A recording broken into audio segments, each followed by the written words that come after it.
A great pillar of light was developing. It became one with the sky and the earth. It was pulsating in different colors. These colors were strong and very clear. They were the colors of a rainbow, now throwing a cascade of light over the place where I was standing. I stepped into the light. All the colors were penetrating the landscape, and there was a sparkling shift of all matter.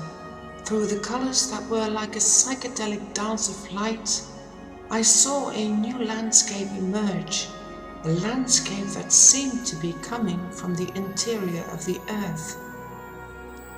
Hills and lakes were developing, and different animals were entering the arena. Everything was very rare, and I was wondering if it was all taking place inside me. But somehow I knew that what was happening within me had made it possible for a new world, an untouched, beautiful world, to develop in the outer reality.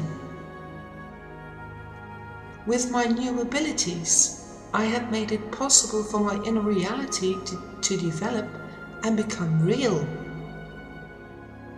The ability of man was unique.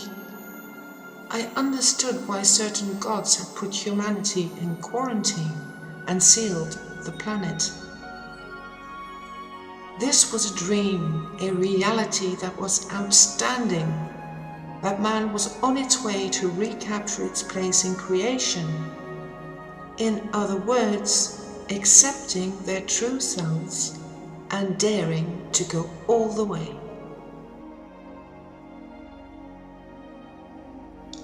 I had stepped out of the old earth, where the colors had stopped playing their dance, and went to meet the new world.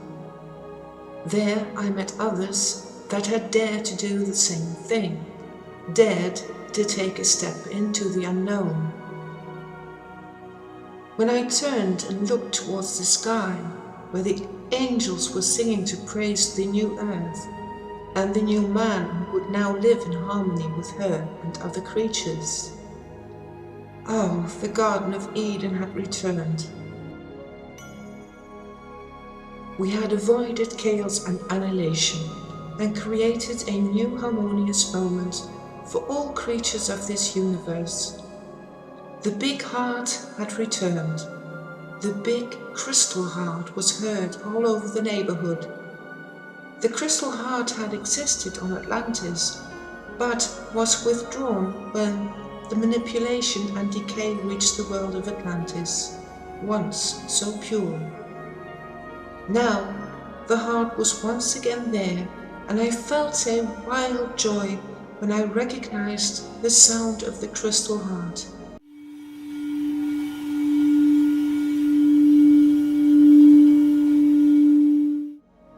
The sound kept growing in strength, jingling like frozen snow crystals in the air, the tone that gave everybody its energy, and the air became as easy to breathe, and it was so easy to move.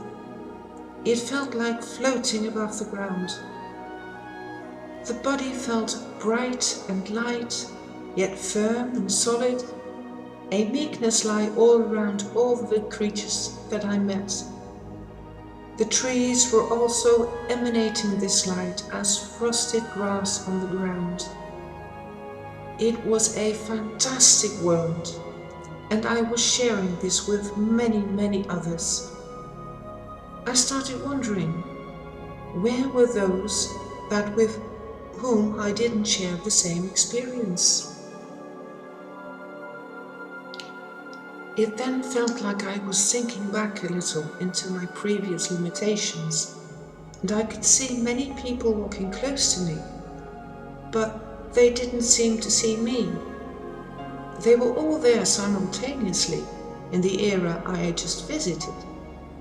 In the environment I came from on another parallel level, I saw people wearing old-fashioned clothes in a slightly changed environment. On parallel levels, I saw all of the eras next to one another. The reality I had just left was still there for those that still didn't want to leave it just quite yet. Entering into timelessness, which myself and others had just done, was a choice and a decision linked to my higher self. Everything remained, nothing had disappeared. People were allowed to choose what they were ready for. The decision I had made had repercussions on all of my egos of all times, and therefore the choice was to abide to my higher self, from which all the different personalities in the different incarnations originated. All lives were there simultaneously, and in my present state, I could reach all of them. I was everybody, all in different disguises. I had crossed the bridge of the rainbow, and there, on the other side, I had found the treasure.